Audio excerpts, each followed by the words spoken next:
네, 반갑습니다. 네, 또 오랜만에 뵙겠습니다. 어, 그러니까 자, 예, 예, 청년들이 많이 안 보이네요. 청년들이 좀 있으면 좋겠는데 하는 생각이 들었습니다. 어, 오늘 제가 시편 1편 말씀을 준비를 했는데 묵상을 하다가 이 고난 주간에 조금 더 맞는 말씀을 준비해야 되겠다 생각하면서 다른 말씀을 또 준비했습니다. 거기 방송실에 혹시 준비되어 있죠? 마가복음 5장 말씀 없나요? 그래요? 전달이 혹시 되어 있다고 그러는데요. 마가복음 5장 말씀. 예, 일단은 시편 1편 말씀을 제가 준비했는데 아까우니까 대충 말씀드릴게요. 예, 시편 1편 말씀, 이 말씀은 시편 전체의 그 150편의 그 모든 말씀을 시작하는 동시에 결론을 말씀하는 말씀입니다. 그래서 여기서 말씀하고 있는 핵심은 하나님의 말씀 속에 있는 사람은 그곳을 가고 그곳에서 서고 앉고 그곳에 있는 사람, 시냇가에 심은 나무, 그 사람은 형통하게 된다. 그런데 그 반대에 악인, 죄인, 그죠? 하나님의 일을 방해하는, 그죠? 그 악인, 죄인들, 그리고 하나님을 대적하는 그 사람은 어떻게 되겠냐? 멸망하게 된다, 나중에. 그래서 핵심은 하나님 말씀에 뿌리를 두고 살아가야 된다. 그래서 시냇가에 심은 나무는 자기가 스스로 심을 수 없잖아요. 그러니까 심어진 겁니다. 심어져서 있는. 그래서 우리가 하나님께서 우리에게 심어 주신 곳에서 그 말씀의 영양분을 받아서 충만하게 될 때 우리의 삶 가운데 형통하게 되는 축복이 있다. 그 형통이라는 것은 그냥 좋을 때만 형통이 아니라 좋지 않은 어려움 속에서도 그것이 좋은 것으로 될 수밖에 없는 그런 인생이라고 그렇게 말씀하는 그런 말씀입니다. 끝났습니다. 이 말씀으로 제가 다른 내용도 많이 준비를 했었는데 근데 이 고난 주간에 더 하고 싶은 얘기가 있었어요. 그래서 이 말씀을 준비했습니다. 안식년을 이제 마무리하고 저희가 4월 15일 날 들어가게 됐습니다. 하나님이 미얀마 가는 15만 원짜리 티켓을 딱 이렇게 준비해 놓으셨어요. 그래서 그 티켓을 가지게 되면서 15일 날 들어가게 됐습니다. 아이들은 6일 날 아이들 검정고시 시험 치고 준비해서 15일 날 들어가게 됐습니다. 이 안식년을 돌아보면서 저는 여러 가지 이렇게 많은 얘기를 하고 싶은 얘기들도 있지만 한마디로 정리를 하자면 이것도 시편의 말씀인데 여호와는 나의 목자시니 내가 부족함이 없으리로다. 이 안식년의 시간을 겪으면서 저는 하나님께서 정말 세밀하게 저희의 필요를 아시고 채우시고 인도하시고 또 섭리하시는 것을 보았어요. 저희가 예수님이 거처할 곳이 없이 돌아다니셨다 그랬잖아요. 저희도 사실은 부모님 댁에 계속 있을 수 없잖아요. 여러분도 부모님이 되셔 보셔서 알겠지만 자녀들이 한 몇 달간 같이 있는다 생각하시면 머리가 아프시죠.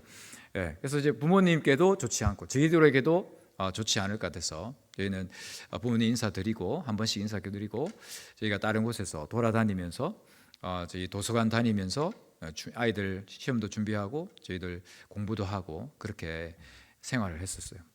그러면서 가는 곳곳마다 하나님께서 예비해 주시고 채우시고 준비하시는, 그리고 이 마지막 3개월은 또 저기 이제 춘천에 있는 어떤 순복음교회 아시죠, 여러분? 아주 불로불로 하는 곳에 하나님이 거기 딱 넣으셔가지고 거기서 아주 빡센 기도와 또 말씀으로 그렇게 하나님이 준비시켜 주셨습니다. 그렇게 가족 대화 프로그램과 뭐 이렇게 제자 훈련 그리고 전도 프로그램 이런 것들을 갑자기 하게 해 주셔가지고 그런 것들을 또 준비하면서 그렇게 하나님이 꼭 필요한 것을 준비시켜 주셨고요. 그래서 정말 몇 개월 전만 해도 어떻게 들어가지 이런 마음이 있었어요. 왜냐하면 저희가 안식일을 나오고 싶지 않았는데 탈진이 돼서 나왔거든요. 탈진이 한 2, 3주간 몸이 안 좋았고 그리고 아이들도 힘들어하고 그리고 아내도 계속 아프고 그러면서 이제 하나님 그 당시에 또 리더십을 세워야 되는 부분에 대해서도 하나님께서 말씀하시고 그래서 그래 이때 나가자 해서 그때 나왔는데 그 마음속에는 어떤 마음이 들었겠어요? 실패감과 어떤 무너지는 마음들 그런 마음들로 나왔었어요. 그런데 하나님께서 이렇게 철을 따라서 준비시키시고 계획하신 그 계획 속에서 저희를 회복해 주셨습니다. 할렐루야. 하나님의 은혜이고 우리 성도님들께서 기도해 주셔가지고 이렇게 잘 지내고 잘 준비해서 이제는 이제 저희 마음속에 미얀마를 들어가고 싶다라는 마음을 주셨어요. 그리고 들어가서 어떻게 해야 되겠다 그런 소망을 주셨고 아이들도 이제 미얀마 가고 싶다고 이제 그런 얘기가 그렇습니다. 왜냐하면 예전에 제가 한번 설교 때 이야기했던 것 같은데 애들이 여기 한국이 너무 좋아가지고 밥맛이 좋아가지고 안 가려고 그러면 어떡하지? 이런 어떤 걱정이 살짝 있었는데 근데 이제 하나님이 준비시켜주고 주시니까 아이들도 빨리 가서 뭐 이렇게 해야지 뭐 이렇게 바뀌었습니다. 기도해 주셔서 감사드립니다. 아직 설교가 시작 안 됐습니다. 여러분 제가 설교를 늘 많이 준비하잖아요.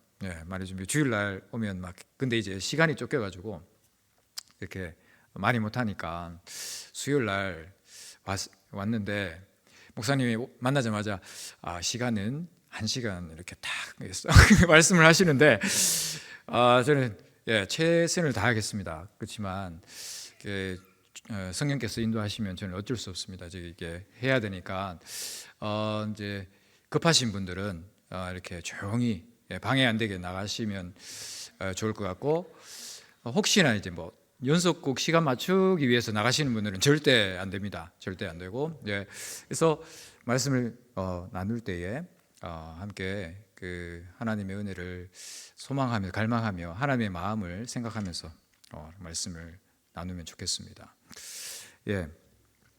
오늘 말씀이 준비됐나요? 위에? 좋습니다. 오늘 말씀은 제목은 천하보다 귀한 한 영혼. 여러분 그렇게 믿으십니까? 오늘날 저희가 살아가는 그런 세대를 보면 사실 공감력이 많이 떨어지는 것 같아요. 저도 얼마 전에 영상을 하나 봤는데 공감에 관한 영상이었어요.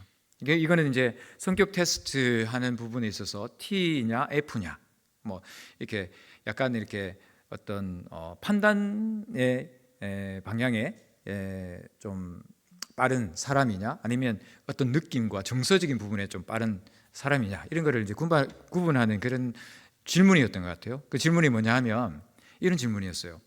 엄마가 3살 된 아이에게 질문을 해요. 엄마가 속이 너무 상해서 빵을 샀어. 이렇게 물어요. 여러분 보셨나요? 안 보셨군요. 다행입니다. 이렇게 물으니까 여러분은 어떻게 대답하시겠어요?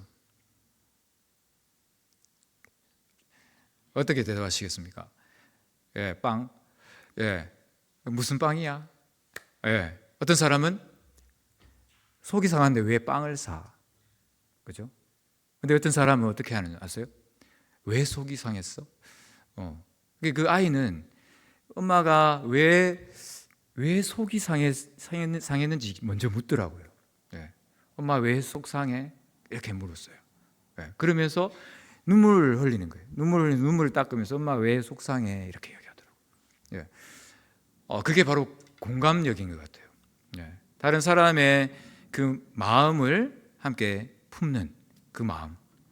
저는 이제 김창욱 교수님 강의를 한 번씩 들었습니다. 여러분 좋아하세요? 예, 그분이 예전에 막 되게 성경도 되게 많이 읽고 막 뭐 리더십을 가지고 그렇게 했던 분이더라고요. 그리고 한 번씩 교회에 가서 강연도 하고 그러시는 분인데 공감 강의가 있더라고요. 공감 강의에서 제가 이제 특히 인상 깊었던 그런 내용이 있었어요. 그게 뭐냐면 이런 얘기예요.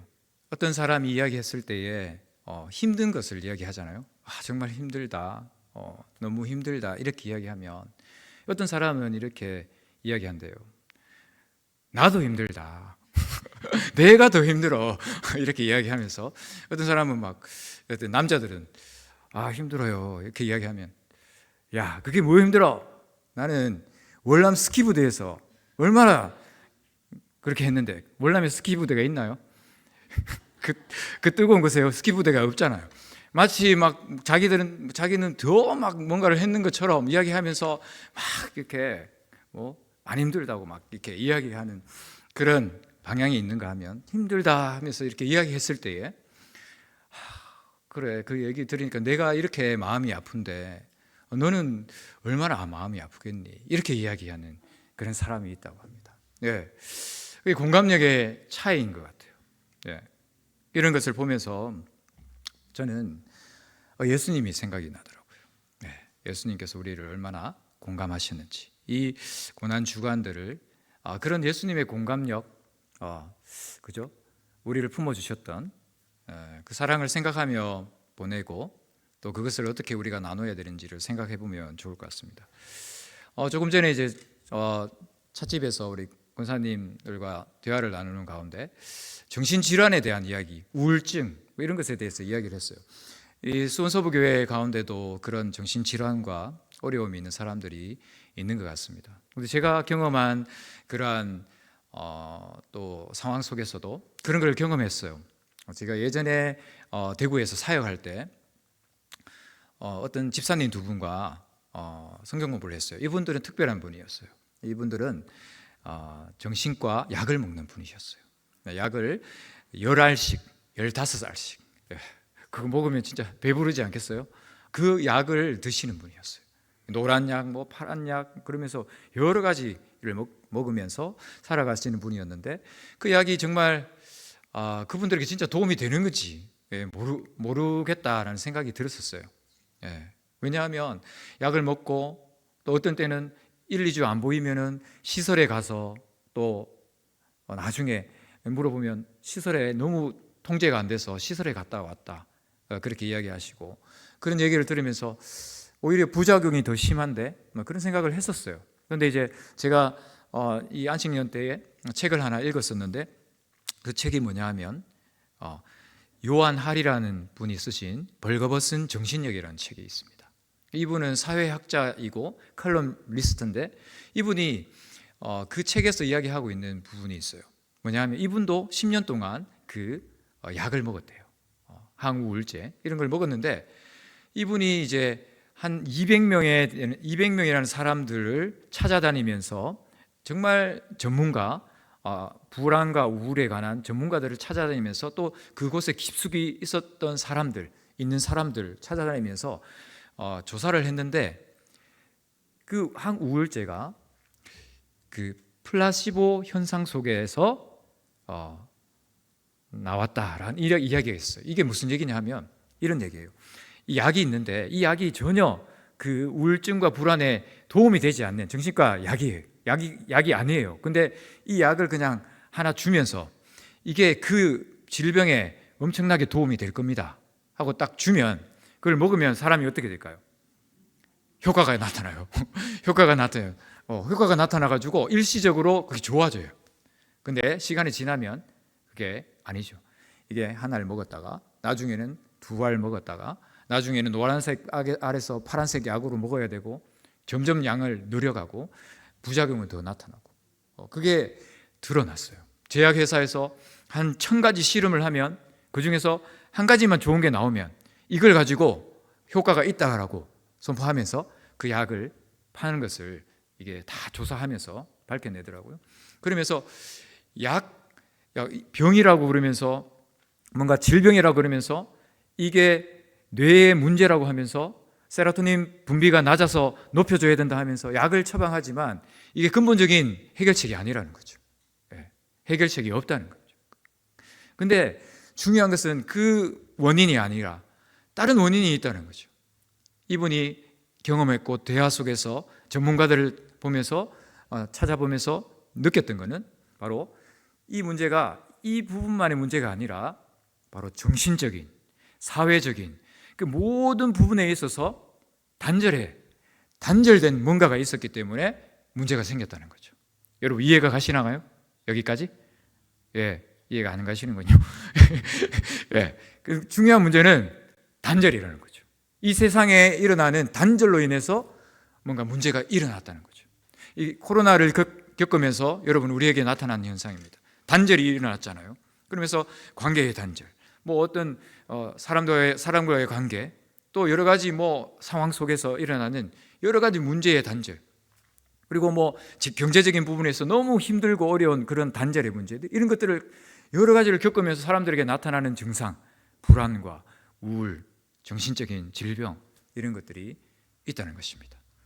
저는 여기까지 읽었는데 그게 이제 그렇게 끝났어요.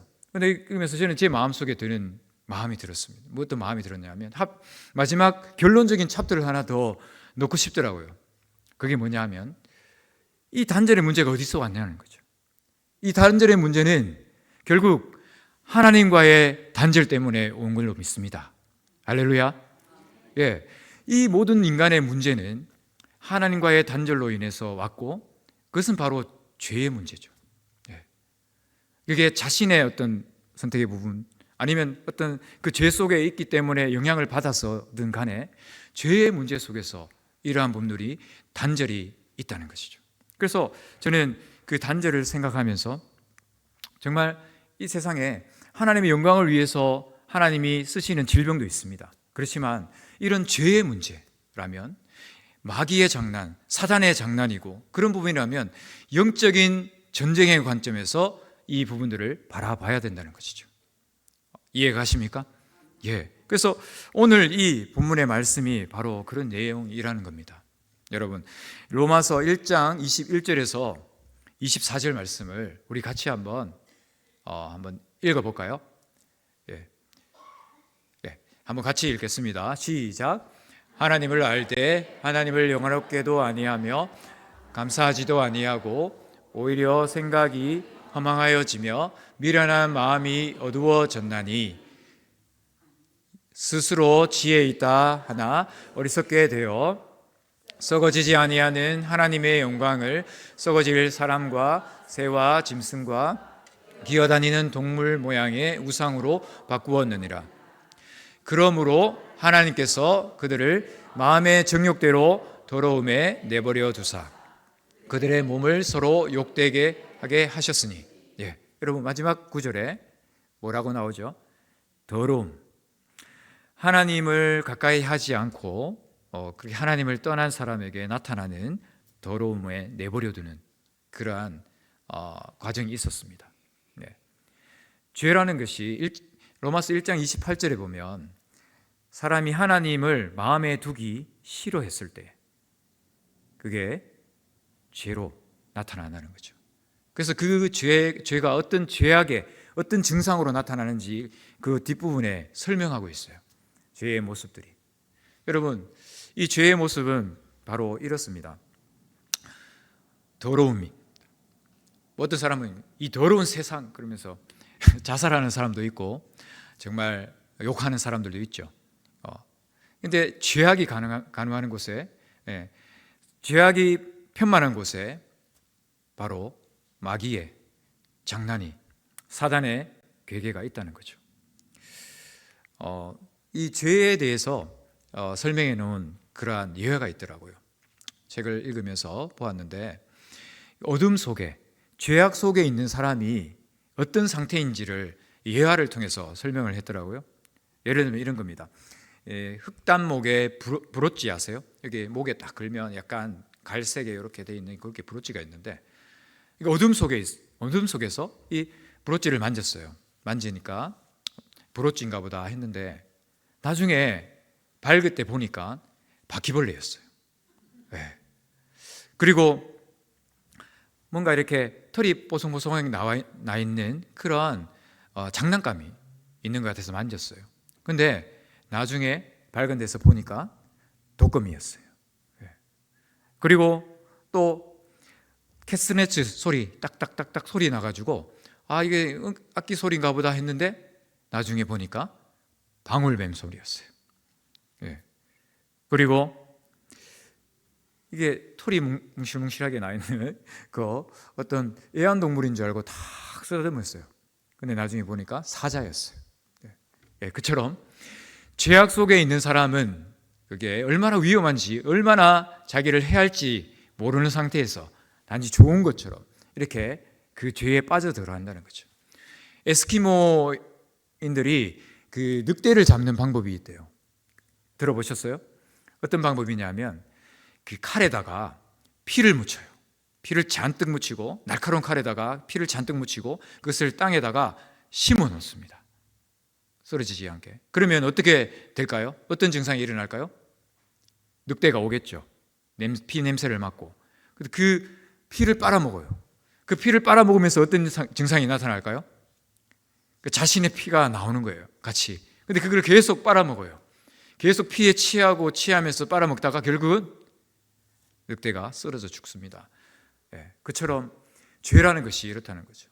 죄에 빠져 있는 사람들은 자신이 그게 고통인지도 모르고, 그게 정말 멸망으로 가는지도 모르고 그렇게 빠져들어서 죽어간다는 거죠. 영원한 그러한 멸망을 향해서 가고 있습니다. 바로 우리가 살아가는 이 세상이죠. 세상을 한번 볼까요? 세상에 정말 저는 정말 마귀의 일이 너무 많은 것 같아요. 요한복음 3장 8절 한번 읽어보겠습니다. 시작. 죄를 짓는 자는 마귀에게 속하나니 마귀는 처음부터 범죄함이라.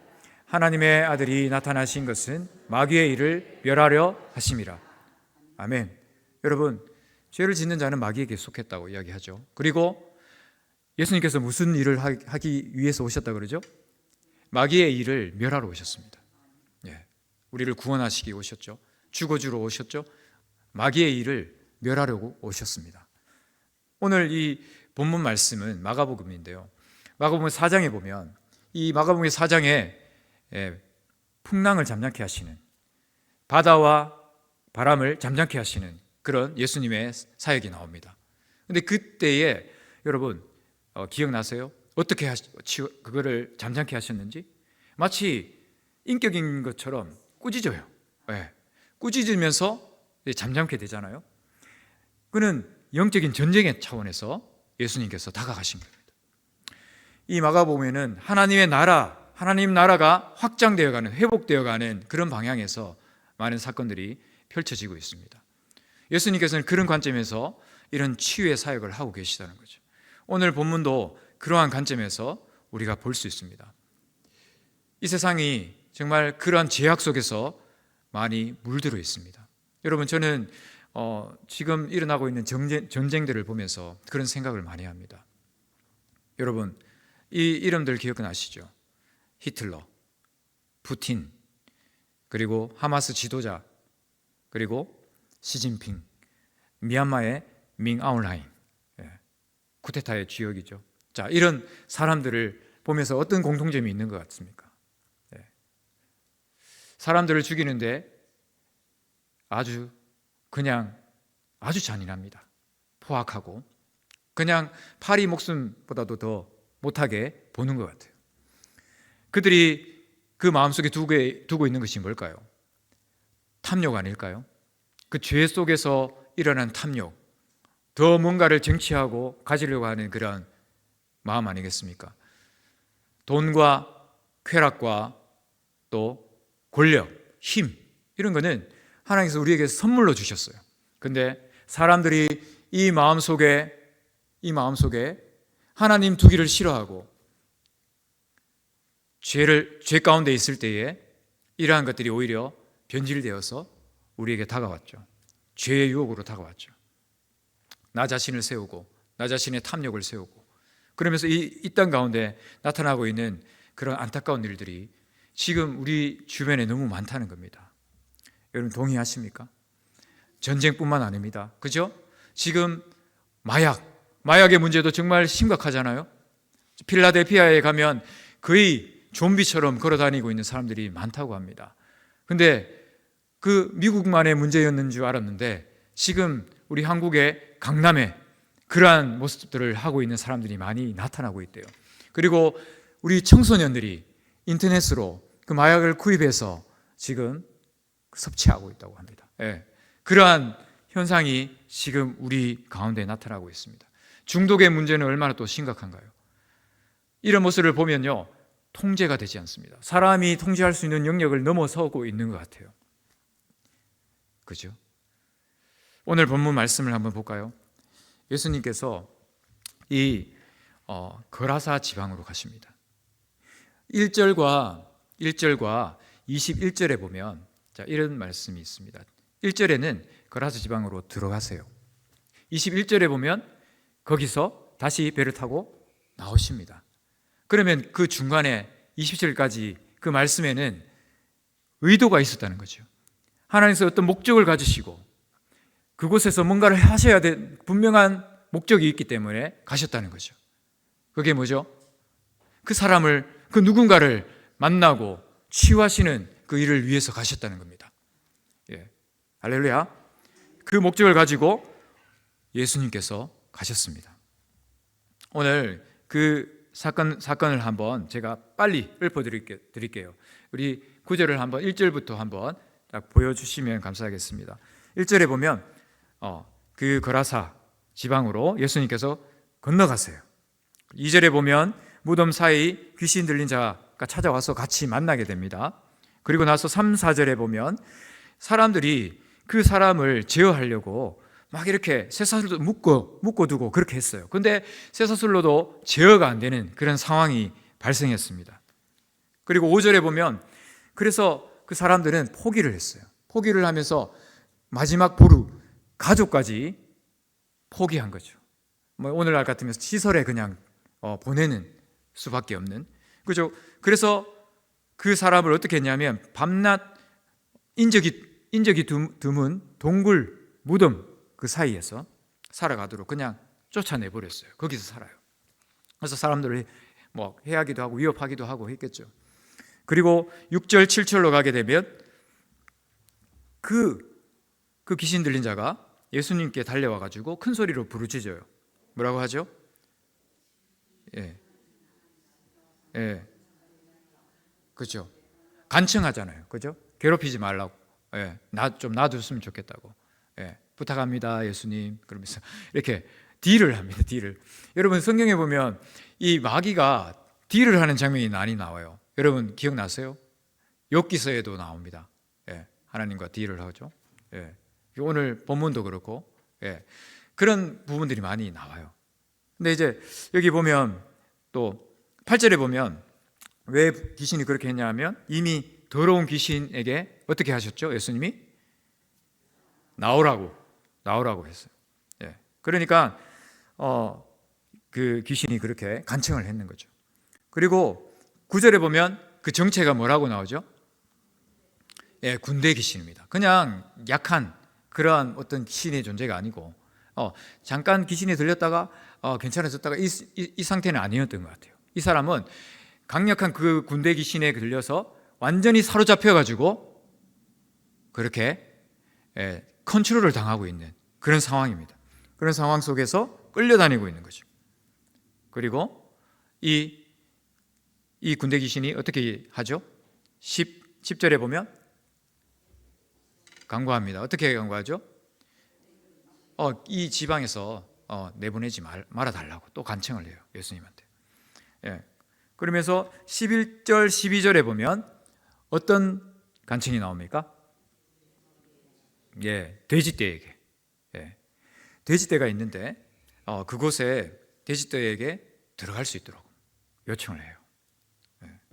진짜 마귀가 지금 딜을 너무 잘하죠. 계속해서 딜을 하고 있습니다. 예수님한테. 이제 그 이후에 어떤 일이 일어났죠? 13절에 보면 희한하게도 예수님이 그 딜을 받아두셔요. 예. 그래서 알았다. 그러면 들어가라. 그래가지고 이 귀신들이 거의 2천 마리라고 이야기하잖아요. 거의 2천 마리를 되는 그곳으로 쑥 들어갔습니다. 그리고 나서 아니나 다를까 내리달아서 몰사하게 되죠.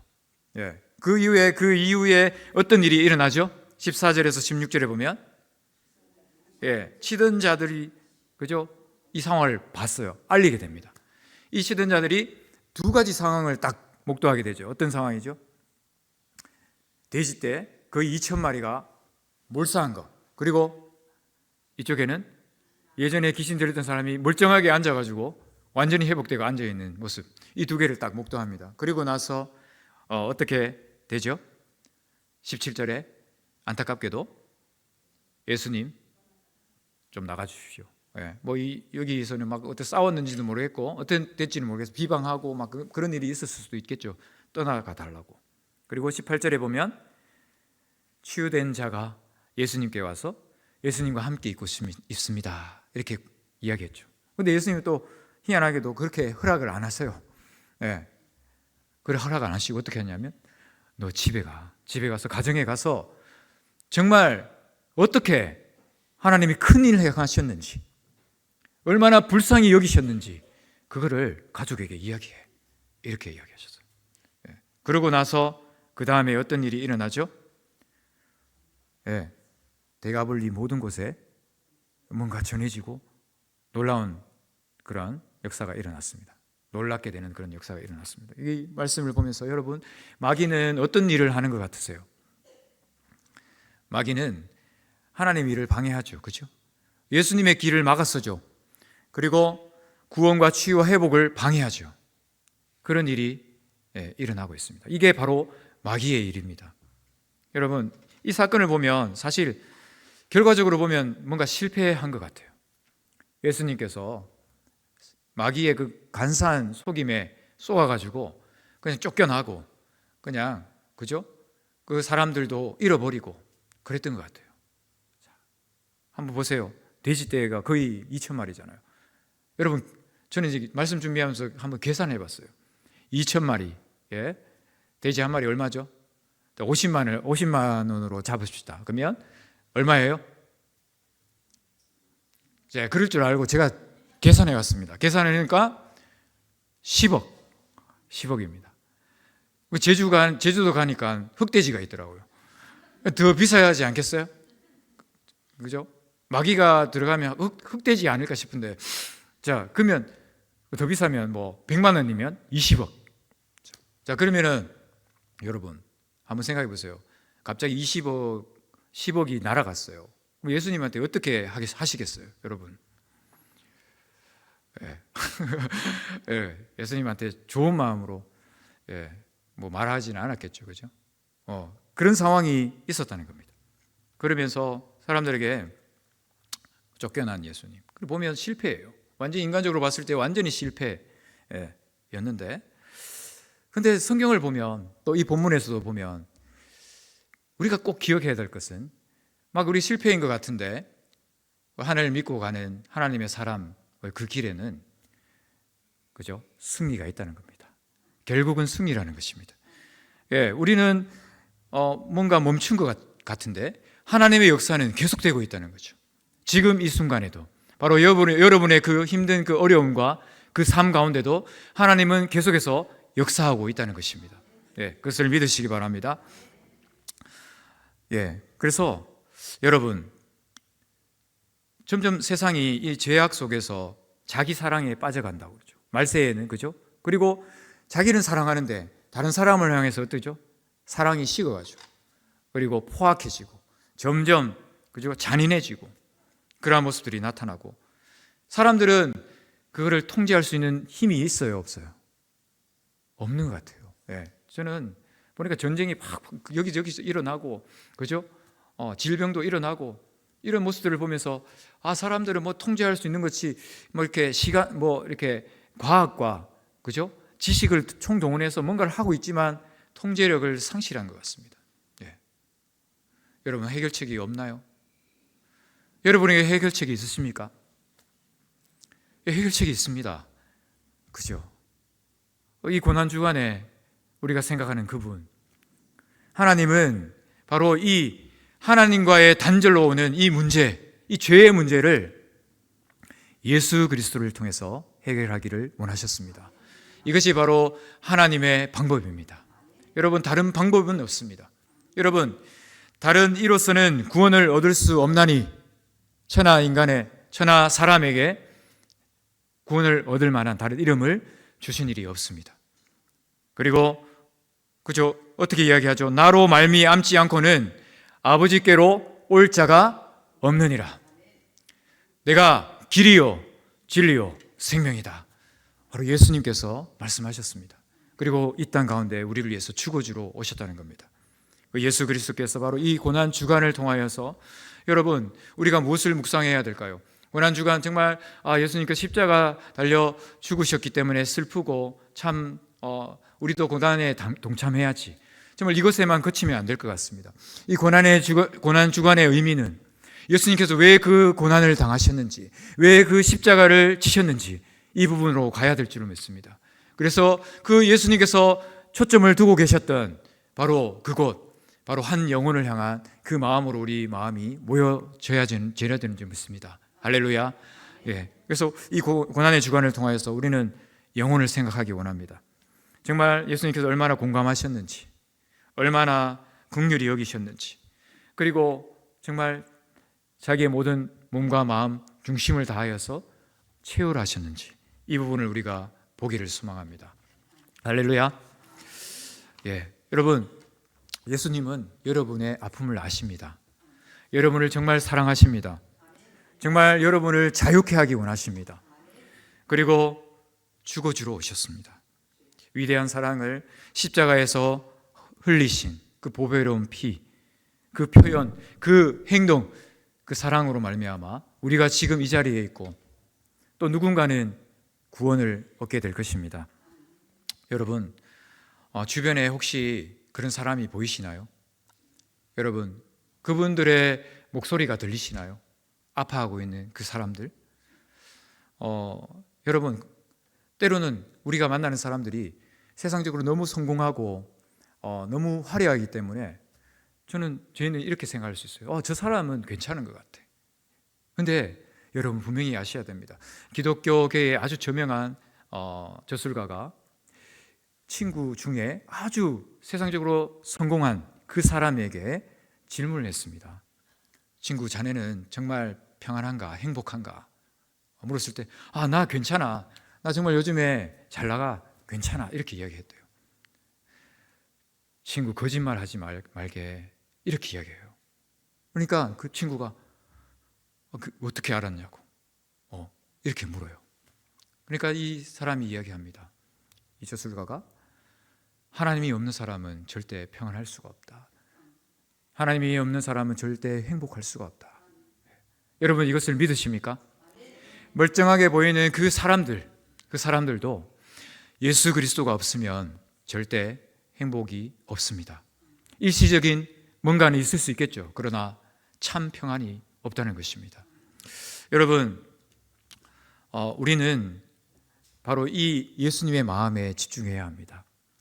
모든 것을 다 생각하지 않으시고 그 한 영혼을 향해서 초점을 두신 원망, 비난, 뒷감당, 그리고 겪게 될 고초, 그리고 십자가의 죽음까지 그것을 생각하지 않으시고 단지 두려움 없이 주저 없이 그 한 영혼을 살리기 위해서 다가가셨던 그 예수님의 마음을 우리가 생각해 보기를 소망합니다.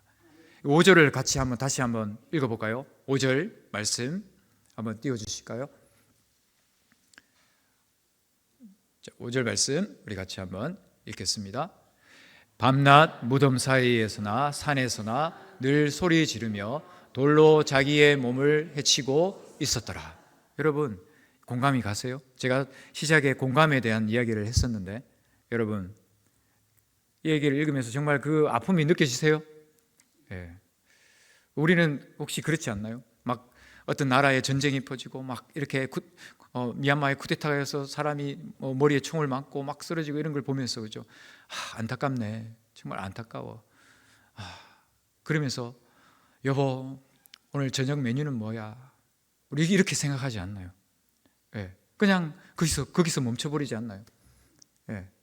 막 안타까워 하다가 우리는 행동하지 않아요. 행동하지 않고 그냥 그 자리에서 그냥 끝입니다. 드라마를 보면서 우리는 오늘 정말 드라마 보면서 눈물을 너무 많이 흘렸어요. 눈물이 계속 멈추지 않더라. 거기서 끝. 그죠? 아닌가요? 예. 우리는 때로는 그 아픔들을, 그 사람들의 아픔을 보면서 그냥 그것에서 멈춰버리는 경향이 있습니다. 참된 공감과 함께, 긍휼과 함께 더 나아가서 최율하신 예수 그리스도를 우리가 바라보기를 소망합니다. 여러분은 어떻게 하시기 원하십니까? 올인하신 예수님. 이런 관점에서 성경을 바라보면 이런 사건들이 너무 많아요. 여러분 삭개오 아세요? 삭개오 모르시는구나.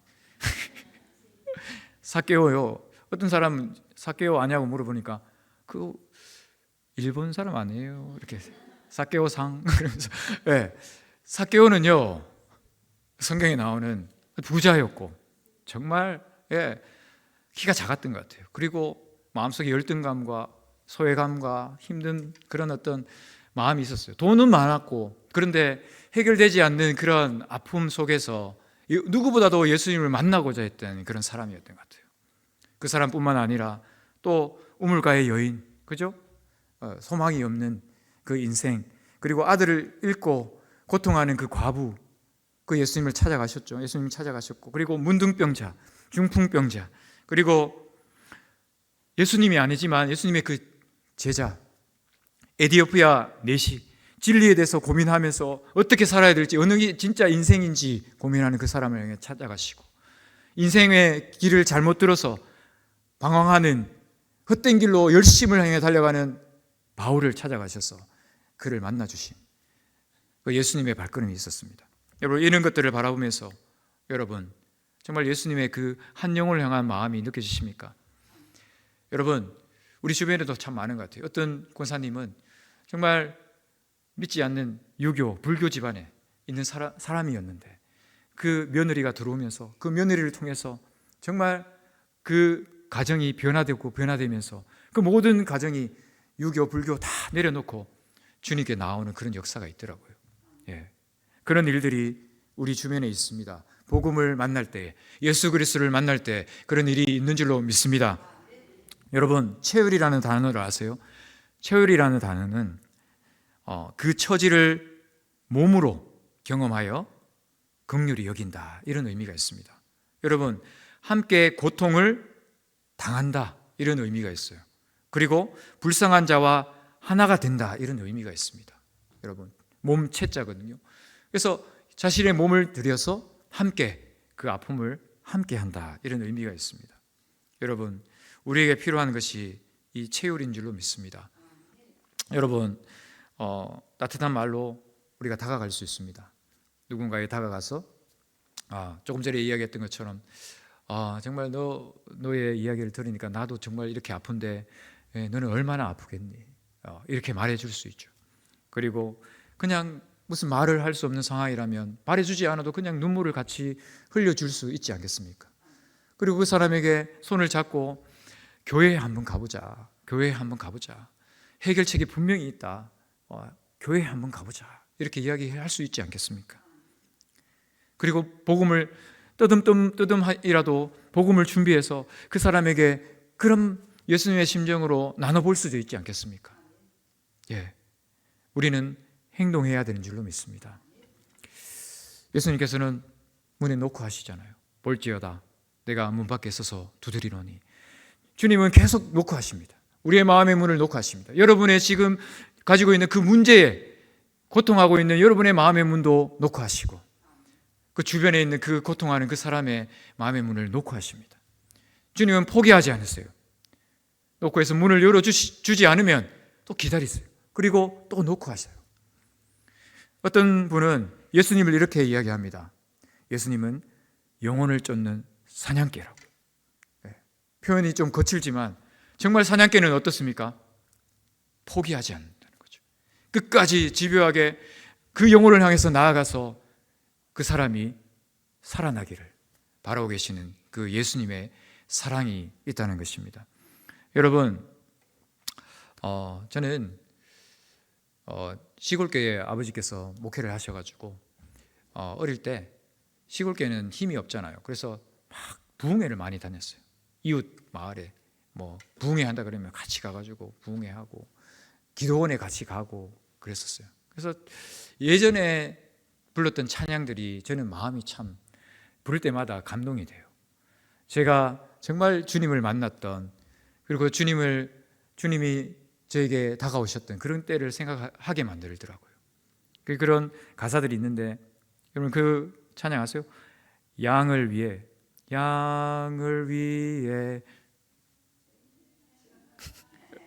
목자의 수고 그 사랑을 잠시라도 잊지 말지라. 여러분, 이런 찬양의 가사가 여러분 가슴에 터치합니까? 여러분에게 만나주셨던 그 예수님의 은혜, 사랑이 있지 않으세요? 그렇기 때문에 우리에게 터치가 있는 줄 압니다. 혹시나 너무나도 메말라 있으시다면 그 예수님의 사랑의 그 터치를 받으시기를 소망합니다. 여러분, 또 좋아하는 찬양이 있어요. 그 찬양이 이런 찬양입니다. 거절할 수 없어, 외면할 수 없어, 주님의 그 손을 잡았었네. 주님의 사랑에 뜨거운 눈물을 흘리고야 말았다네. 여러분, 저는 이제 이 찬양하면 눈물이 납니다. 왜냐하면 예수님의 사랑을 체험했기 때문에.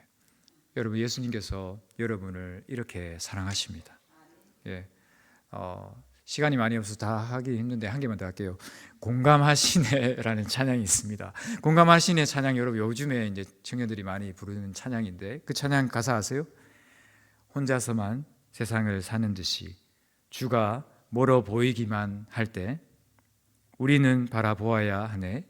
우리에게 오셨던 그 주님을. 주님이 우리의 아픈 마음을 아시네. 가까이서 우리의 아픔에 공감하시네. 우리 가운데 찾아오셨던 그 주님이 우리의 모든 상황에 공감하시네. 할렐루야. 예, 우리 주님이 이렇게 우리를 사랑하십니다. 예, 우리가 어디에 집중해야 할까요? 먼저 나에게 집중하기 바랍니다. 주님이 나를 얼마나 사랑하시는지, 나를 얼마나 품어주기 원하시는지, 회복하기 원하시는지, 그리고 우리는 그 사랑으로 주변을 바라보기 원합니다. 그들의 음성을 듣기 원합니다. 아파하는, 정말 밤낮 부르짖는 소리, 그리고 자기를 해하고 있는 그 모습을 우리가 보기 원합니다. 그리고 또 더 나아가서 우리가 할 수 있는 것, 하나님의 계획과 하나님의 결국의 그 승리를 보기 원합니다. 하나님의 결국의 승리가 어디서 나타나죠? 오늘 본문에 보면 여러분 그 승리가 나옵니다. 19절 20절, 그죠? 그 19절 20절에 보면 그 한 영혼이 변화되잖아요. 그래서 전도하잖아요. 간증하잖아요. 그래서 데가볼리로 가잖아요. 데가볼리의 그 단어의 뜻이 무슨 뜻인지 아세요? 10개의 도시입니다. 예, 반전이죠.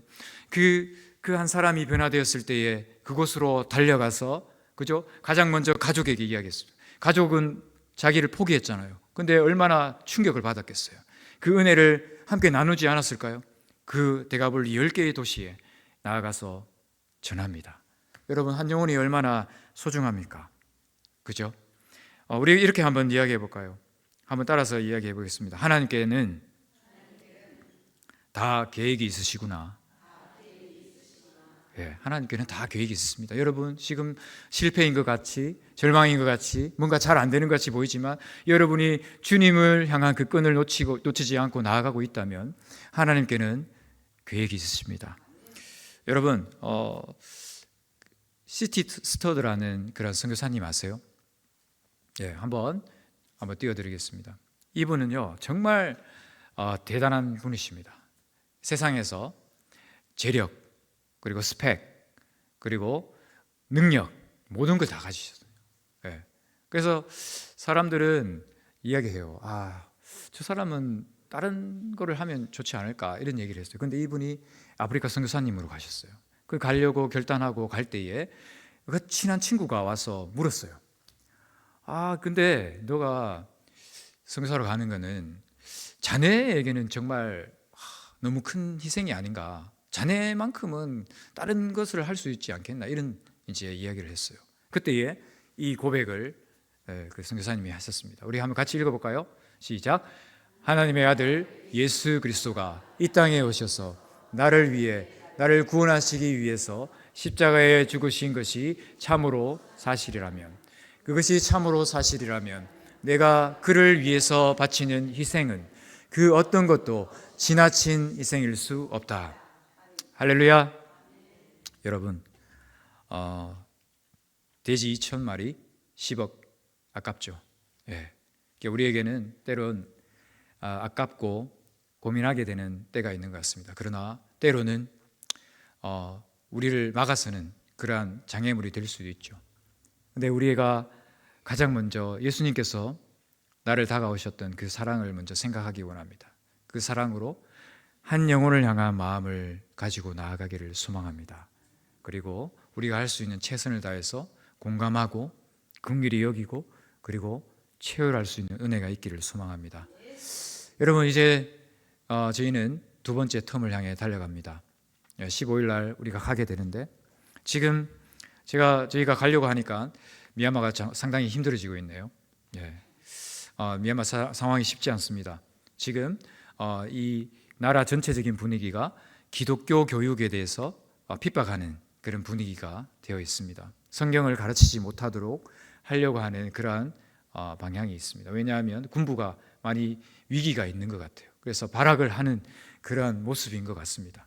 그리고 여자들도 이제 징집 대상으로 해서 4월이 되면 징집에 나가게 됩니다. 그리고 또 이 국민통합군이 또 다시 반격을 위해서 준비하고 있다라는 그런 얘기가 들려옵니다. 여러분, 이 상황 속에서 저는 하나님의 계획을 믿습니다.